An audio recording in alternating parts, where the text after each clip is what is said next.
अभ्यास कर म्हणणारा मित्र असावा. अभ्यास करून कोणचं बरं झालंय असा मित्र नसावा.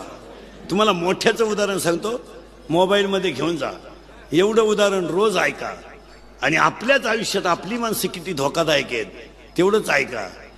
4,30,000 माणसं रावणाच्या घरात होती. 4,30,000.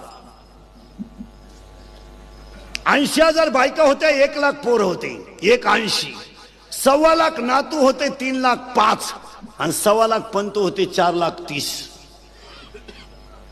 4,30,000 माणसं रावणाच्या घरात होती. महाराज, लंका सोन्याची होती त्याची. त्याचं किरकोळ श्रीमंत नव्हतं. पतसंस्था काढून श्रीमंत नव्हतं झालं.